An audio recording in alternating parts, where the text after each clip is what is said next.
ciri khas orang-orang yang tinggi derajatnya di hadapan Allah Subhanahu wa ta'ala, dia pasti diuji.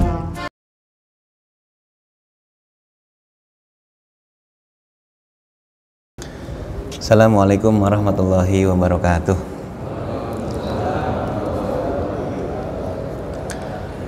A'udzubillahi minasyaitonirrajim. Bismillahirrahmanirrahim. Alhamdulillahirabbil alamin wassalatu wassalamu ala sayyidina wa habibina wa syafi'ina wa maulana Muhammadin sallallahu alaihi wasallama wa ala alihi wa ashabihi ajma'in. Rabbi shrah li sadri wa yassir li amri wahlul 'uqdatam min lisani yafqahu qawli. Allahumma iftah lana futuhal 'arifin wansur 'alaina min khazaini bi rahmatika ya arhamar rahimin.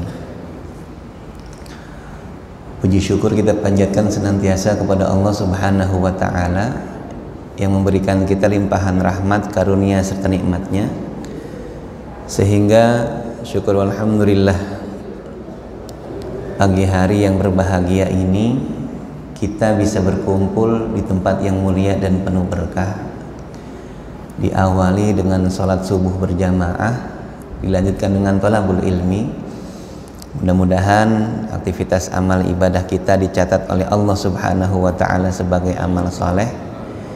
Ilmu yang kita kaji, yang sudah kita pelajari, mudah-mudahan menjadi ilmu yang berkah manfaat dunia sampai akhirat.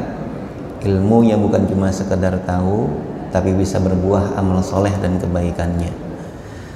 Salawat serta salam semoga senantiasa terlimpah curah kepada junjungan kita, suri tauladan kita, Nabi Muhammad sallallahu alaihi wasallam, kepada keluarganya, para sahabatnya, dan kepada para pengikutnya. Mudah-mudahan kita semua termasuk umatnya yang senantiasa menghidupkan sunnah-sunnahnya dan kelak mendapatkan syafa'atul uzma di yaumil hisab nanti. Amin ya rabbal.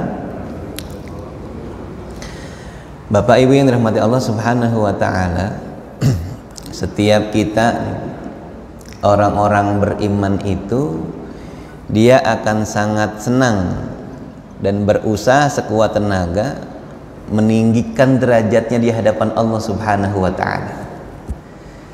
Jadi apapun yang dilakukan oleh orang-orang beriman, biasanya tujuannya satu, Pak. Dia ingin menjadi hamba Allah yang istimewa di hadapannya. Kita giat beribadah, beramal soleh, tujuannya sama, agar kita mendapatkan tempat yang tinggi di hadapan Allah Subhanahu wa ta'ala. Karena kita sama-sama tahu, kalau sudah mendapatkan tempat dan derajat yang tinggi di hadapan Allah Subhanahu wa ta'ala, maka kita akan mendapatkan predikat orang-orang yang sukses. Sukses yang paling sederhana dalam pandangan agama kita, faman zuhziha 'anin nar wa udkhilal jannah faqad faz. Siapa yang diselamatkan oleh Allah dari jilatan api neraka, kemudian dimasukkan ke dalam surga, faqad faz, itu adalah kesuksesan yang sejati. Tujuannya itu. Maka penting bagi kita ini, agar kita bisa mendapatkan derajat yang tinggi di hadapan Allah Subhanahu wa ta'ala. Dan bagaimana baginda Nabi Muhammad sallallahu alaihi wasallam memberikan informasi kepada kita ciri orang-orang yang tinggi derajatnya di hadapan Allah Subhanahu wa ta'ala. Mudah-mudahan ada semua sama kita nih, Pak. Satu, tapi kudu siap ya. Siap nggak dapat tempat yang tinggi di hadapan Allah ini? Siap dengan segala resikonya? Satu, ciri orang yang tinggi derajatnya di hadapan Allah, siksa akhiratnya didahulukan pada kehidupan dunia. Kata Rasulullah, Pak, qala Rasulullah sallallahu alaihi wasallam, "Idza aradallah bi 'abdin khairan ajjala lahul 'uqubata fid dunya." Kata Nabi, jikalau Allah Subhanahu wa ta'ala menghendaki baik seorang hamba, maka dia akan segerakan siksanya di kehidupan dunia. Jadi buat kita orang-orang yang beriman nih jangan kaget kalau kayaknya kehidupan dunia kita, waduh, rada-rada begitu Pak. Kita sering mendapatkan berbagai macam kesulitan, kesempitan dalam kehidupan. Bahkan tapi alhamdulillah ya, saking seringnya dapat kesusah, udah nggak kaget lagi kita susah. Betul Pak? Nih kalau Asep tanya, pernah susah nggak Pak? Hah? Sampai sekarang. Tapi kita udah bisa belum tuh menjaga ritme hati kita agar bisa nerima? Udah. Nyatanya kita udah nggak mulai ngeluh, betul ya? Udah nggak pernah rungsing. Susahnya bukan cuma sekarang kok. Kemarin juga susah. Ya udah, nikmatin aja. Tuh. Ada sebuah kisah barangkali Pak disampaikan guru-guru kita nih berulang. Kisah ini menjadi pelajaran yang sangat berharga buat kita. Ketulusan kita menerima hukuman dan juga iqab dari Allah Subhanahu wa taala karena kita melanggar syariatnya, ini bisa mendatangkan surga. Suatu ketika ada wanita datang menemui baginda Nabi. Ya Rasulullah, mohon maaf saya berzina. Kata Rasul, pulang. Suruh pulang Pak. Besokannya datang lagi nih perempuan. Ya Rasulullah, saya telah berzina, silahkan rajam saya. Kata Rasulullah, pulang. Besokannya Pak datang lagi dia. Ya Rasul, saya telah berzina, silahkan tegakkan hukum had zina saya, rajam saya. Karena udah yang ketiga kalinya, Rasul nanya Pak, tunggu sebentar, kamu hamil kagak begitu? Jangan-jangan kamu nanti hamil. Balik lagi nih perempuan, lapor lagi sama Rasulullah. Ya Rasul, betul saya hamil. Nah kalau gitu tunggu anakmu lahir.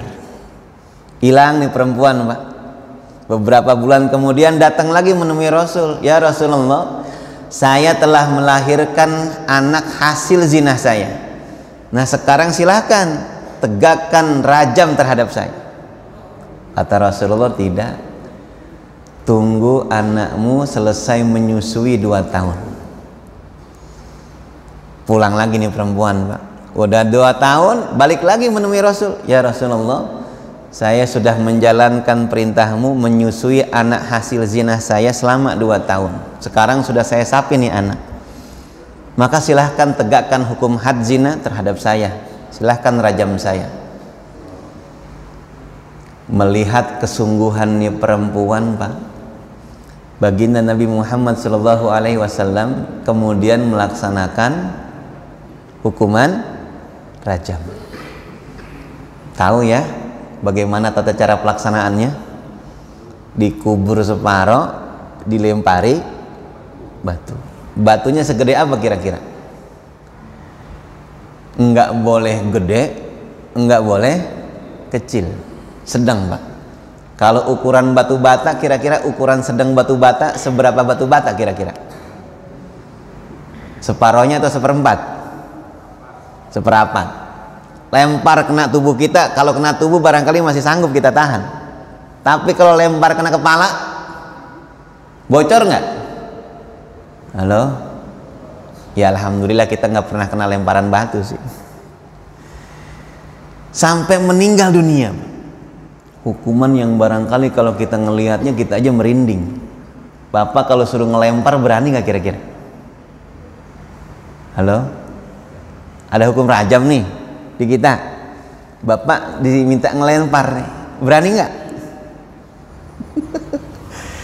Ngelempar aja belum tentu berani Pak. Jangankan ngelempar, ngelihat aja belum tentu berani. Karena sampai meninggal dunia coba. Kayak apa coba beratnya itu. Tapi ini perempuan dengan keimanannya luar biasa, justru dia minta kepada baginda Nabi Muhammad SAW. Tidak ada saksi yang membenarkan perbuatannya, yang melihat perbuatannya. tapi dia dengan sadar dengan keimanannya justru menghadap Rasulullah mengaku, Pak, ini bentuk taubatan nasuha yang luar biasa. Para alim ulama hadis menjelaskan kenapa baginda Nabi ini nyuruh pulang nih perempuan.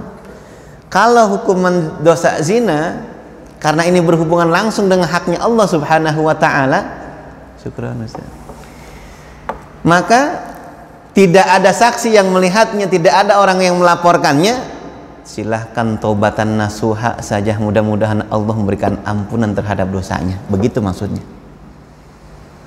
Kalau memang tidak ada yang melaporkan, gitu ya.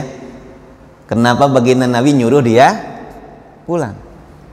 Cukup dengan tobat. Jadi barangkali ada orang yang masa lalunya kelam, Pak. Pernah dia melakukan dosa besar berupa zina, maka taubatan nasuha saja. Cukuplah Allah Subhanahu wa taala yang menyaksikan perbuatannya, dan hanya Allah Subhanahu wa taala yang tahu, serta mudah-mudahan meminta ampunan kepada Allah Subhanahu wa taala agar Allah menerima taubatan kita. Para sahabat yang menyaksikan itu kemudian seolah-olah mencibir, kira-kira begitu. Nestapa dan kasihannya nih perempuan, dia sudah melanggar syariat Allah dan sekarang menerima hukumannya. Apa jawab Nabi, Pak? La hiya fil jannah, dia di dalam surga. Siksa yang berat itu tadi yang kalian laksanakan dan kalian saksikan itu sebetulnya lebih hebat siksanya nanti di hari kiamat. Allah majukan dalam kehidupan dunianya, dia kemudian ikhlas dan ridha menerima dan menjalani hukumannya, maka surgalah tempat kembalinya. Tuh. Abdurrahman bin Auf, Pak. Kenal, Pak? Pernah dengar namanya? Beliau pernah dihidangkan di sebuah meja makan oleh pembantunya, Pak. Makanan yang istimewa, mewah dan enak-enak. Melihat makanan yang mewah dan enak itu, Abdurrahman bin Auf nangis. Coba mah kalau kita ngelihat makanan mewah begitu, Pak, nangis apa sumringah? Ntar habis ngaji ada prasmanan di depan. Wih, ada rendang. Amin. Ada nggak, Pak Haji? DKM sini sebetulnya pengen ngasih prasmanan sebetulnya, ya. Cuman takut pada kagak cocok. Betul? Dikasih nasi takut pada punya gula. Dikasih rendang takut kolesterolan. Dikasih sayur takut asam. Dikasih sate kambing takut darah. Makanya alhamdulillah, atau orang sini lagi pada puasa, betul, Pak. Air kayak kagak ada, betul, masya Allah. Ya, Abdurrahman bin Auf, Pak, di depannya nih meja hidangan penuh sama makanan hebat, mewah, enak, nangis beliau. Sampai bingung istrinya, apa yang membuat engkau menangis? Bukankah ini adalah sesuatu yang patut kita syukuri? Betul? Apa kata Abdurrahman bin Auf? Saya khawatir nikmat nanti di surganya Allah Subhanahu wa ta'ala justru Allah berikannya di dunia. Tuh, Pak. Maka Masya Allah gitu ya. Mudah-mudahan kita senantiasa ingat, kalaupun kita mendapat kesempitan dan kesulitan hidup, mudah-mudahan ini Allah Subhanahu wa ta'ala sedang menarik siksa kita di akhirat. Sekarang kita menjalaninya dalam kehidupan dunia. 2, ciri khas orang-orang yang tinggi derajatnya di hadapan Allah Subhanahu wa ta'ala, dia pasti diuji. Ayatnya kita udah hafal tuh. Surah Al-Baqarah ayat 105. Walanabluwannakum bisyai'in minal khawfi wal ju'i wa naqsim minal amwali wal anfusi was samarat wa basyiris sabirin. Kita udah pasti diuji oleh Allah. Karena di ayat ini Allah janji, Pak. Ayat ini dimulai dengan lam taukid. Di belakangnya ada nun taukid sakilah. Penekanannya sampai 2 kali. Jadi bahasa kitanya pasti nggak bakalan enggak begitu. Kalian akan kami uji, kata Allah. Ujiannya nggak jauh dari 5 perkara, Pak. Minal khauf, rasa khawatir, rasa takut. Walju, lapar. Wa naqsim minal amwal, berkurangnya harta kita. Wal anfus, jiwa kita dengan kematian. Was samarat, dan juga buah. Usaha, kalau mungkin barangkali konteksnya saat ini, ya, usaha kita, bisnis kita, tuh pasti diuji oleh Allah Subhanahu wa Ta'ala. Betul nggak kira-kira, Pak? Ujian kehidupan dunia itu nggak jauh daripada yang 5 ini. Kita khawatir nggak diri kita nih? Khawatiran kita mah. Barangkali pertemuan yang telah lalu kita udah bahas tuh bagaimana khawatirnya diri kita, betul ya? Dari mulai kita sekolah khawatir lulus apa kagak, udah lulus khawatir kerja apa kagak, udah kerja khawatir dapat jodoh apa kagak, udah dapat jodoh khawatir punya keturunan atau enggak, betul? Udah punya keturunan khawatirnya berhenti enggak? Tambah rujit, betul Pak. 1, 2, 3 anak banyak, makin banyak khawatirnya, dan seterusnya. Kita nggak bakalan hilang tuh, Pak, dan nggak bakalan sepi kehidupan kita dari rasa khawatir. Kelaparan juga sama. Banyak banget orang takut lapar sehingga dia lupa mencari rizki dengan cara-cara yang tidak Allah ridhoi. Wa naqsi minal amwal, berkurangnya harta, kita terkadang hilang. Ada yang mohon maaf gitu ya, dicuri orang, ada sepeda hilang, motor hilang, mobil hilang, HP hilang, TV hilang. Karena memang itu bagian daripada ujian kita dalam kehidupan. Wal anfus, jiwa dipanggil pulang orang-orang yang kita cintai, bahkan diri kita menunggu antrian. Wassamarat, dan juga buah-buahan. Yang kalau konteksnya saat ini barangkali usaha-usaha kita tuh diuji sama Allah Subhanahu wa Ta'ala. Ya. Kemarin kita COVID luar biasa, banyak usaha yang kolaps dan lain sebagainya. Ujian dari Allah Subhanahu wa Ta'ala. Maka kata Rasulullah, "Idza aradallahu bi 'abdin khairan yusib minhu." Kalau seorang hamba dikehendaki baik oleh Allah, maka dia pasti diuji. Kita sedang menjalani ujian. Banyak nggak ujian dalam kehidupan kita sudah, Pak? Banyak. Ujian ini bukan cuma sekedar kita melihat sesuatu yang tidak mengenakan kita, bahkan terhadap anugerah itu pun ujian. Sehat, ujian bukan? Ujian bukan cuma sakit. Kalau sakit memang kita dituntut untuk sabar. Kalau ketika diuji dengan sehat, kita dituntut untuk syukur. Alhamdulillah dikasih sehat sama Allah, sekarang duduk di majelis ilmu, sholat berjamaah, lagi beramal soleh, Pak. Ujiannya berhenti enggak? Enggak. Gimana caranya Bapak nih sholat cuman ngerjain sholat doang dah? Kalau bisa mah sholatnya kagak dapat pahala. Oh, ada nggak orang yang sholat tapi kagak dapat pahala? Ada nggak? Ada? Ada. Wudunya nggak rapi, sholatnya cuma ngegerusuin imam, ya, sholat dengki, head imamnya dia tuh mulai bacaannya sobat panjang, suara demek gitu. Ada nggak orang sholat begitu, Pak? Hah? Sholat bukannya khusyuk dia dengan Allah Subhanahu wa Ta'ala, lagi bercengkrama malah ngegerusuin orang. Ngelihat kiri kanannya, orang sholat salah mulu itu tuh. Nilai sholat orang. Lah dia sholat 2 rakaat sholat subuh cuma ngurusin orang lain, bukan ngurusin sholat dia. Ngaji, diuji nggak kita pas ngaji nih, Pak, sama setan? Hah? Diuji. Gimana caranya kita nih ngaji cuman duduk doang? Kalau bisa mah pulang nggak dapat apa-apa. Tadi tuh ngajinya cuman ngegerusuin orang. Yang ngajar bocah tuh. Masih gituan cucu gua lah. Betul, Pak? Diuji kita terus nih, nggak bakal berhenti sampai kita menghadap Allah Subhanahu wa ta'ala. Jadi kalau misalkan kita sudah paham, sudah ngerti, orang beriman nggak bakalan sepi dari ujian. Insya Allah kita udah siap, kapanpun ujian itu datang kita sudah siap menghadapinya, insya Allah.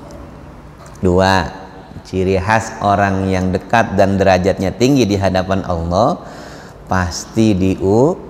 3, ciri khas orang yang tinggi derajatnya di hadapan Allah yufaqihu fiddin, dia diberikan faham agama.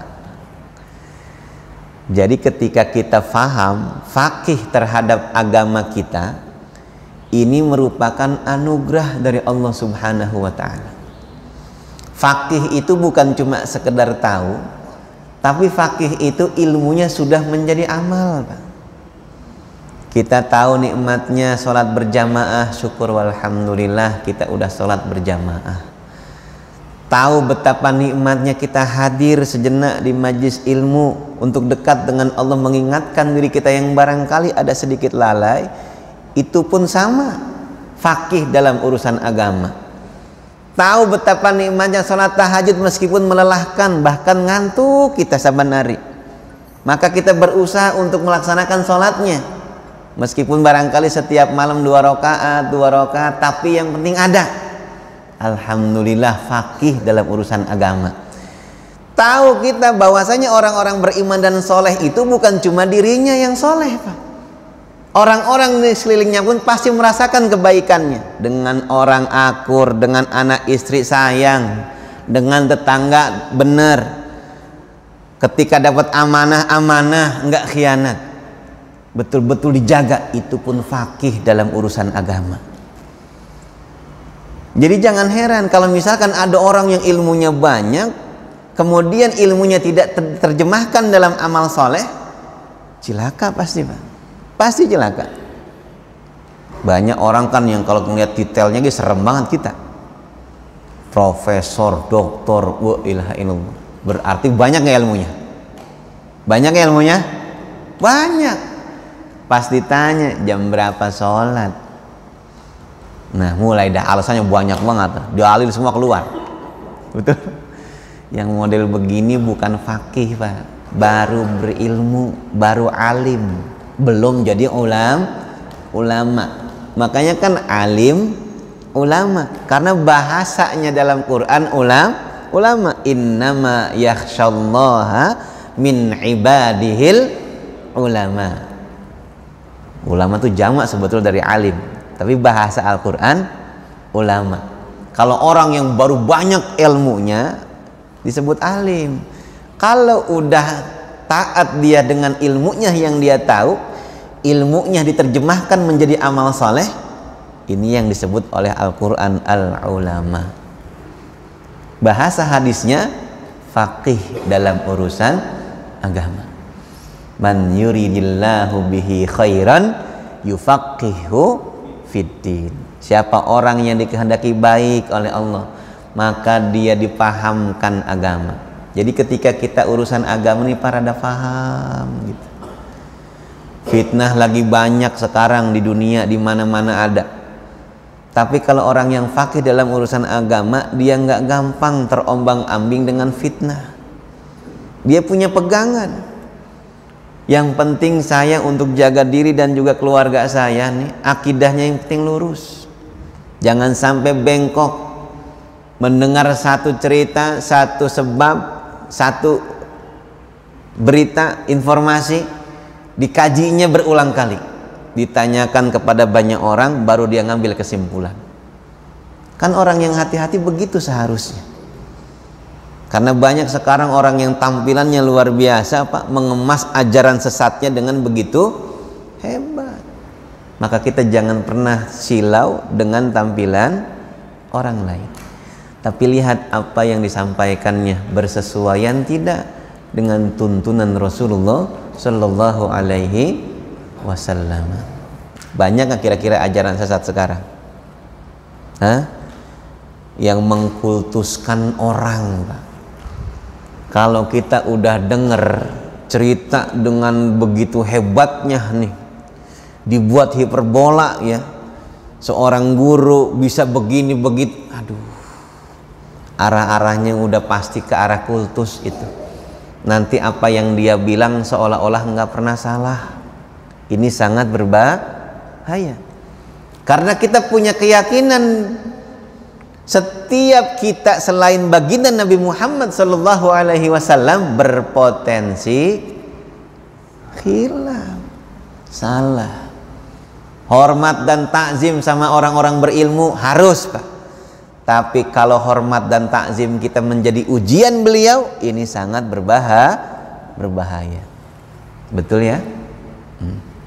Fakih dalam urusan agama.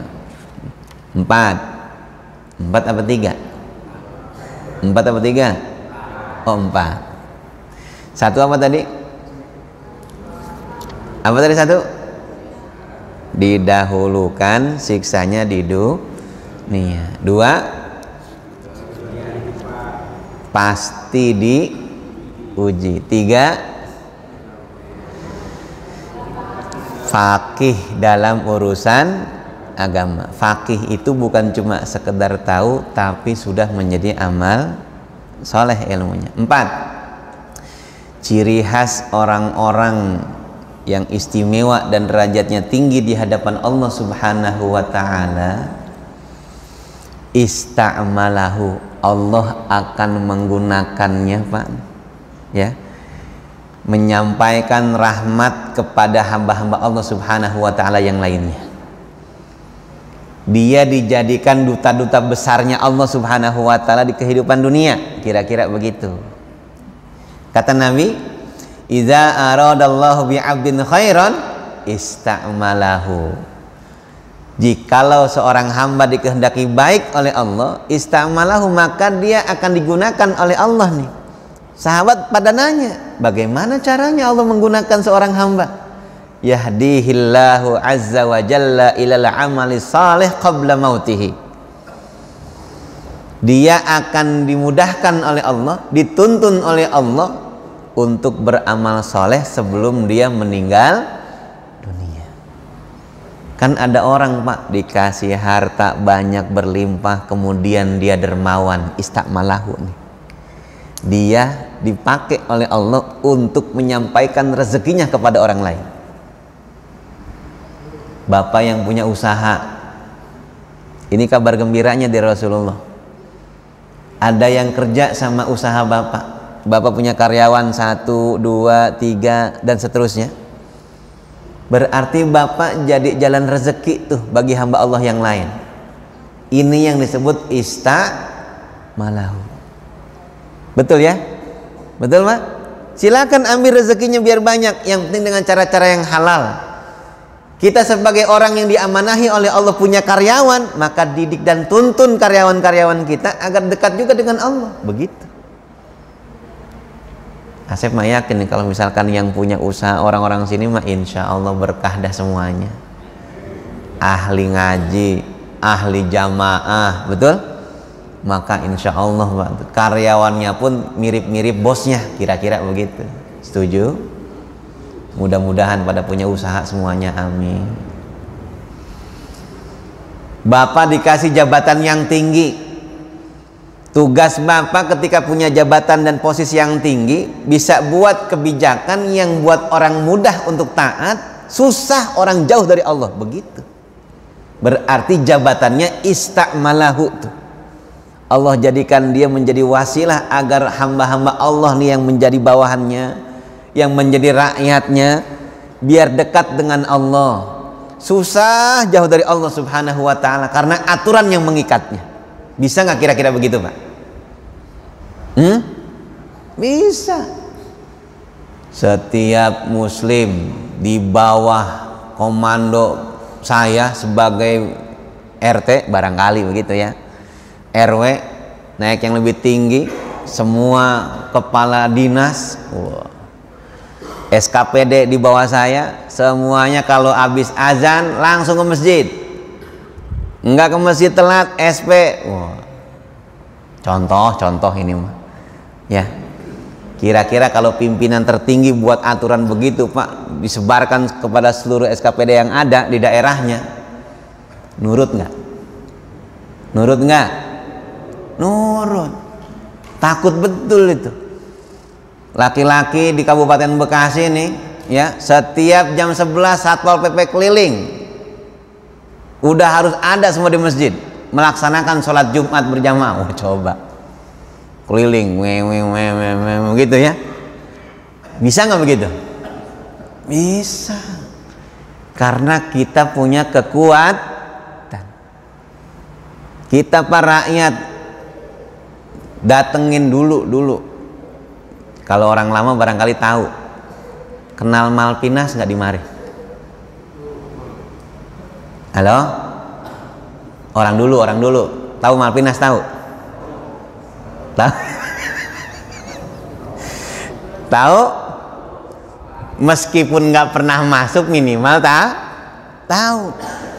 Lah kita kalau pas turun nih, nanti rakyat nih turun, bentrok nggak pas sama aparat? Bentrok, betul ya? Karena disebutnya tindakan masyarakat ini anarkis, betul. Tapi kalau udah musbidah rapat ngeluarin secari kertas, betul Pak? Kirim, tutup. Jangka waktu 1 bulan tidak dikosongkan, kami akan lakukan tindakan. Kosong nggak Pak? Kosong nggak? Kosong. Rakyat nggak usah berantem sama preman. Cuman secarik kertas, tanda tangan. Asep Mas Dinar, Bupati Bekasi. Jangan. Ora pantes, betul. Itu penting. Kalau misalkan tampuk kekuasaan dipegang sama orang-orang beriman, Pak. Nutup tempat-tempat maksiat cuman cukup pakai 1 kertas. Betul ya? Tanda tangan, stempel, tutup. Tempat remeng-remeng. Ganti lampunya jadi neon, kira-kira begitu. Ya. Nih. Orang soleh. Ya. Maka dimanapun posisi kita dalam kehidupan bisa jadi jalan kebaikan, kira-kira begitu. Ciri yang keberapa tuh tadi?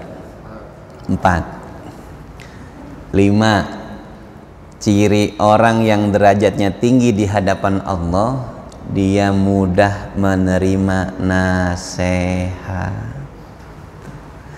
Kata Rasulullah, Pak, iza aradallahu bi'abdin khairan fatahalahu qafla qalbihi. Ketika seorang hamba ini dikehendaki baik oleh Allah, maka kunci-kunci yang mengunci pintu hatinya Allah buka. Ada orang punya hati tapi mati, Pak.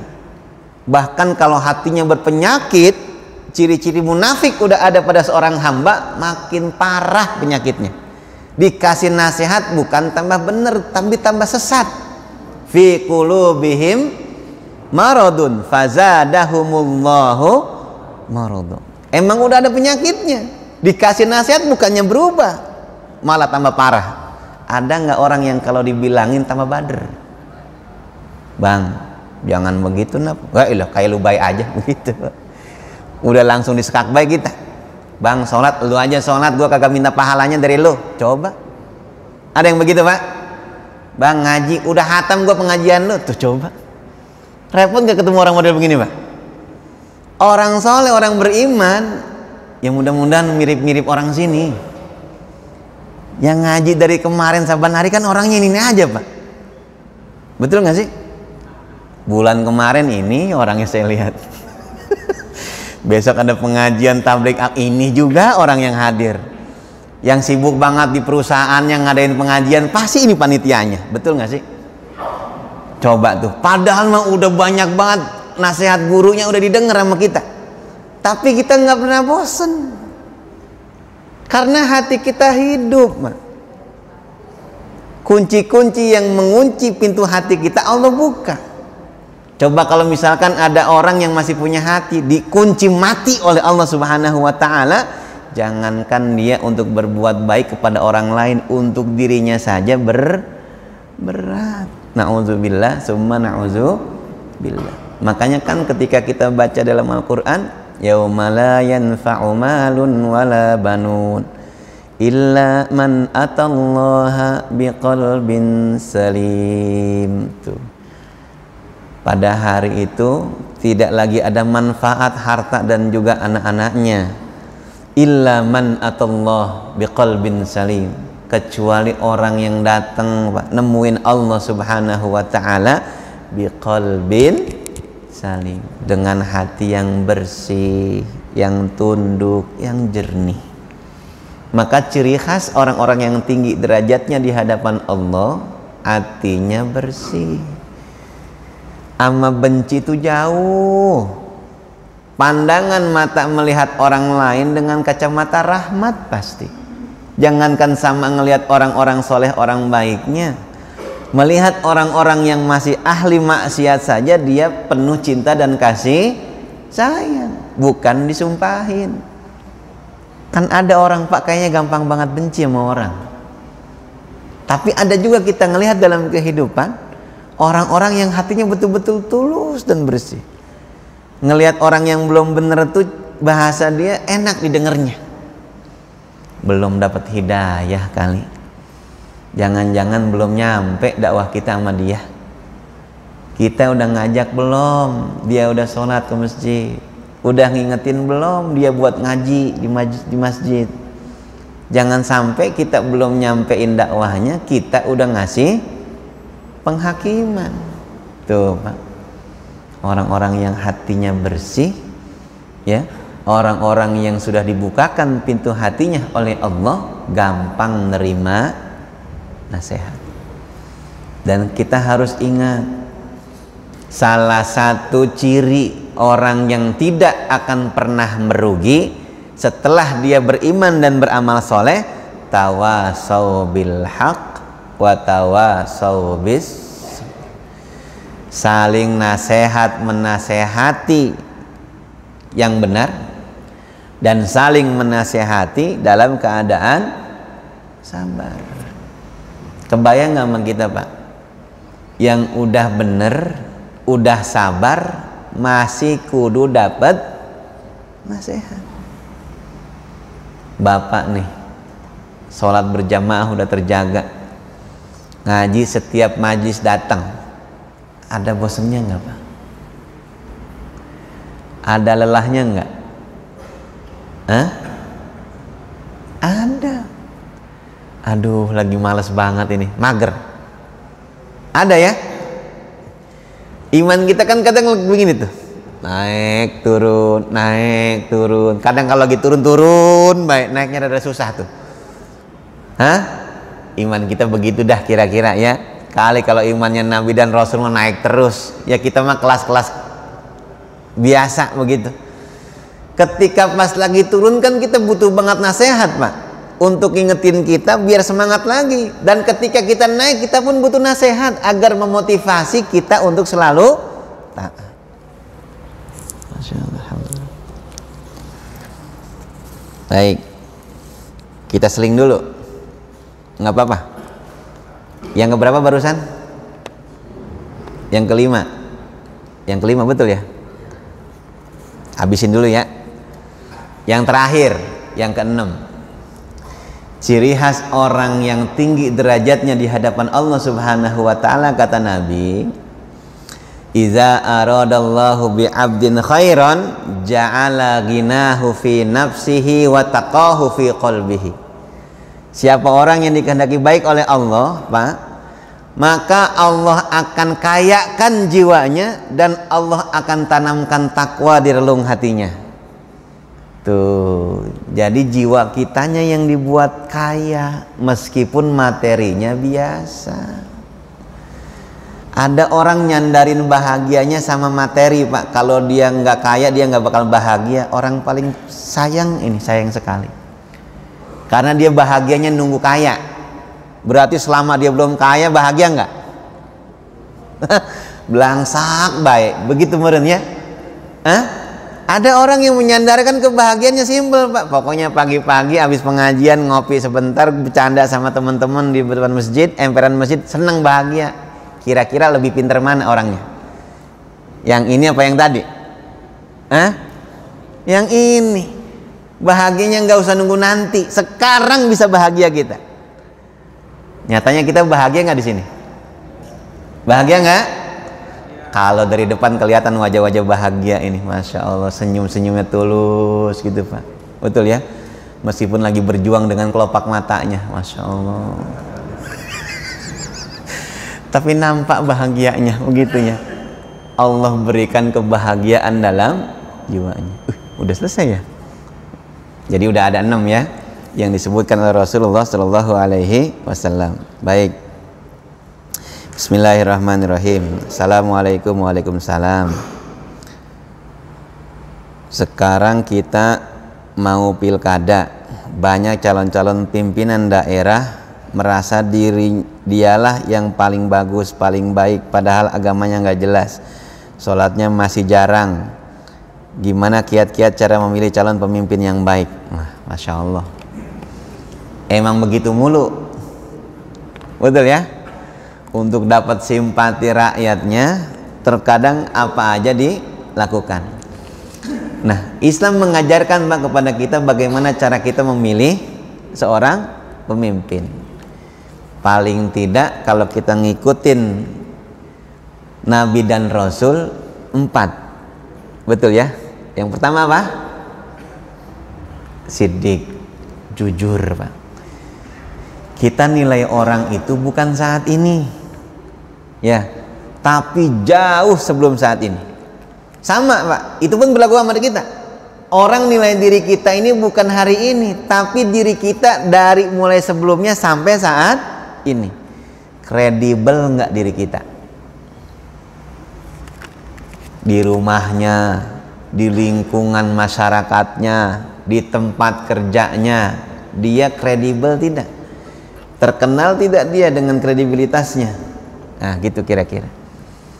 Jadi yang harus kita lihat bukan saat ini. Kalau saat ini pakai topeng mulu bisa Pak, udah didandanin sama tim suksesnya, kemana-mana pakai koko, baik, kira-kira begitu. Kalau perlu Quran digantungin di lehernya. Kalau perlu, misal ini kita jangan lihat tampilan sekarang, tapi cek dia pasti pernah kerja. Tanya teman kerjanya, kan begitu. Kalau kita pengen kenal seseorang, fas'al qorinahu, kan begitu ya? Nah, anil mar'ilat as'al fas'al qorinahu, begitu. Yang kedua, sidik, amanah. Amanah nggak nih orang? Kemarin dikasih jabatan di tempat kerjanya, bagus nggak hasilnya? Di review, cakep. Dikasih duit, alhamdulillah amanah. Nah, mudah-mudahan udah jadi karakter dia memang menjadi orang-orang yang amanah. 3, fatonah, cerdas nggak dia? Karena seorang pimpinan nggak boleh bahasa kasarnya pandir. Betul ya? Dia betul-betul harus cerdas ini seorang pimpinan. Karena nanti dia akan memimpin begitu banyak bawahannya. Kalau pimpinannya nggak cerdas, bagaimana dia menyelesaikan problematika bawahannya? Dan bagaimana dia menjadi solusi dari begitu banyak masalah yang dihadapi warga dan juga masyarakatnya? Waduh, berat nggak Pak? Nah, kalau cuma cengangas, cengenges, coba bacaannya kagak jelas, gurunya nggak jelas, repot Pak. Bukan menjadi solusi dari setiap problematika, bahkan dia sendiri jadi sumber masalah. Betul Pak? Rusak akhirnya semuanya. 4, tabligh. Ternyata seni dari memimpin itu dia pandai Pak untuk bisa nih menyalurkan apa yang ada di benak pikirannya kepada seluruh bawahannya. Nggak bisa seorang pemimpin tuh tidak menjelaskan apa maksud dan tujuannya. Saya buat ini mau ngapain? Dijelaskan dengan baik, detail. Bukan orang lain, dia yang menjelaskan karena dia yang punya rencana. Saya mau bangun masjid di sini, tapi kan Pak lokasi masjidnya nih kagak ada orang, belum ada orang di situ. Bagian Pokoknya saya pengen punya masjid di sini. Lah terus bagaimana ngisinya di masjid? Dia bisa ngejelasin begini. Kalau dia masuk akal penjelasannya, bangun masjidnya. Tapi kalau nggak ada manfaatnya, tunda, karena duitnya bisa kita alihkan sama yang lain. Anak yatim barangkali masih butuh, betul Pak? Hah? Yang pada putus sekolah biar pada sekolah, yang sekolahannya reot biar kita bagusin sekolahannya, biar bagus, biar nyaman. Tuh begitu pimpinan. Jadi harus bisa menjelaskan apa yang ada di benak pikirannya dan menjelaskan arahnya kemana nih tempat kita memimpin. Mau dibawa kemana nih kira-kira begitu. Jadi paling tidak ketika kita disodorkan sosok pimpinan, mudah-mudahan 4 karakter tadi harus ada. Wallahu a'lam bishawab. Bismillahirrahmanirrahim. Assalamualaikum warahmatullahi wabarakatuh. Waalaikumsalam.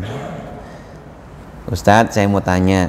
1, apakah ciri-ciri orang sukses yang Ustadz sebutkan tadi harus ada semua pada seorang atau bisa salah satunya saja? Jadi dari 6 perkara gitu Pak ya, paling tidak ada beberapa perkara ada sama kita. Dari 6 kita sebutin. 1, apa tadi? Didahulukan siksanya di dunia. Kita pernah susah Pak? Pernah, sering, sampai sekarang. Berarti mudah-mudahan kita berdoa itu pengurangan hukuman kita nanti di akhirat. Begitu ya, kita diuji Pak, sedang diuji bahkan sampai saat ini. Mudah-mudahan ujian ini pun tinggi derajatnya di hadapan Allah. Kita pun sedang berbuat baik, kita menjadi jalan kebaikan. Ada pengajian, share sama kita. Pak Haji Mamang udah ngasih flyernya, betul ya, tinggal nge-share doang di grup-grup WhatsApp kita tuh. Jadi kebaikan bukan? Jadi kebaikan. Biasanya kalau ada satu kebaikan sama diri seorang hamba, maka kebaikan yang lain pasti ngikut. Begitupun pula kalau ada keburukan Pak, biasanya semuanya ngikut. Betul ya? Orang kalau udah baik biasanya kebaikannya tambah banyak tuh. Bapak mau kesini aja kebaikannya nambah banyak nggak? Banyak. Jadi boleh salah satunya gitu ya, tapi biasanya kalau salah satu ada, dia akan mengundang yang lainnya. Maka ayo Pak, kita perjuangkan ya, dari tanda-tanda kesuksesan yang 6 tadi, mudah-mudahan ada salah satunya minimal ada sama kita. Yang kedua, bagaimana menurut Ustadz kalau ada yang mengatakan bahwa orang yang tinggi derajatnya diketahui jika meninggalnya husnul khotimah? Meninggal husnul khotimah ini Bapak Ibu yang dirahmati Allah Subhanahu wa taala memang yang sangat kita impikan Pak. Tapi buat orang-orang yang beriman, jangan juga kita menganggap husnul khotimah susah.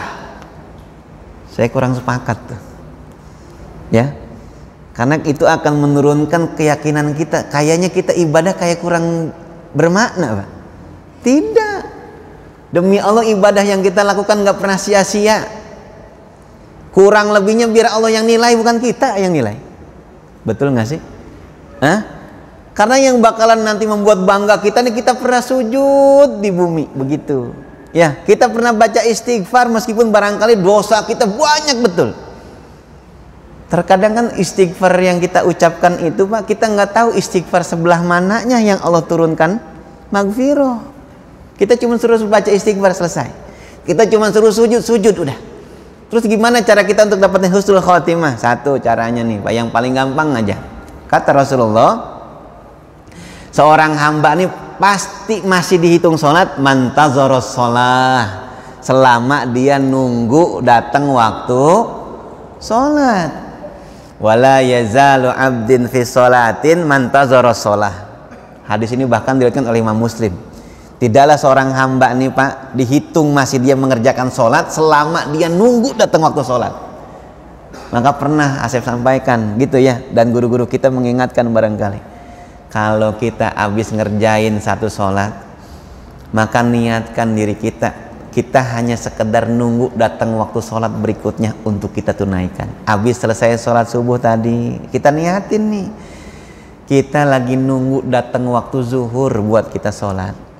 habis selesai zuhur kita cuma nunggu datang waktu asar untuk kita tunaikan, dan seterusnya. Maka 24 jam sehari, bahkan ketika kita tidur saja, ba'da isya selesai kita mau berbaring, kita niatin, ya Allah, kalau saya dikasih umur panjang, mudah-mudahan saya bisa melaksanakan sholat subuh, bahkan bisa berjamaah di masjid. Tidurnya kita dihitung sholat. 24 jam kalau niatan kita hanya untuk menunggu datang waktu sholat kita tunaikan, Pak. Kapanpun Allah panggil, berarti posisi kita sedang melaksanakan sholat. Husnul khotimah tidak? Husnul khotimah tidak? Husnul khotimah. Manfaatnya banyak. Namanya orang sedang nunggu waktu sholat biasanya ngapain? Sempet nyakitin orang. Kita biasanya kalau mau sholat udah wudu belum? Udah wudu belum? Udah. Masa iya kita mau betenggoran sama kulit yang bukan mahram kita? Bener Pak? Kita jaga nggak nih? Apalagi yang syafi'iyah. Jangankan sama orang lain, ama istri kita jaga. Sonoan dikit mami, papi udah wudu. Betul Pak? Betul? Apalagi sama perempuan yang memang nggak boleh kita sentuh. Masa iya kita lagi nunggu datang waktu sholat kita nyolong, Pak? Masa iya kita sedang nunggu waktu sholat kita gosipin orang? Masa iya kita sedang nunggu waktu sholat kita zolim sama orang? Masya Allah, itu tidak akan pernah terjadi kepada orang yang sedang nunggu waktu sholat untuk ditunaikan. Dan jadi mudah-mudahan kita dikarunikan husnul khotimah. Ya, ciri orang yang akan mendapatkan husnul khotimah, pasti dia sibuk kehidupannya dengan kebaikan. Nah, maka mudah-mudahan kita berharap kepada Allah Subhanahu wa taala agar Allah senantiasa nih Pak, yahdihillah azza wa jalla ilal amalis saleh qabla mautina. Kita ditunjukin sama Allah nih untuk selalu sibuk dengan amal soleh sebelum maut mendatangi kita. Amin ya rabbal alamin. Lanjutin pertemuan berikutnya. Udahan juga. Kita ulangi. Ada 6 tadi yang disebutin nama Rasul. Ciri orang yang tinggi derajatnya. 1, 2, 3, 4, 5, 5. Alhamdulillah. Semua. Kita ulangi. 1, didahulukan siksanya di dunia. Yang kedua, pasti diuji. Yang ketiga, faqih urusan agama. Yang keempat, ista'malahu, dia digunakan oleh Allah. Yang kelima, dibukakan pintu hatinya, gampang nerima nasihat. Yang keenam, dijadikan jiwanya kaya dan ditanamkan takwa di dalam hatinya. Amin ya rabbal. Mudah-mudahan berkah manfaat bagi kita semuanya. Terima kasih banyak atas segala perhatiannya. Usikum wa nafsi bi taqwallah. Wassalamualaikum warahmatullahi wabarakatuh.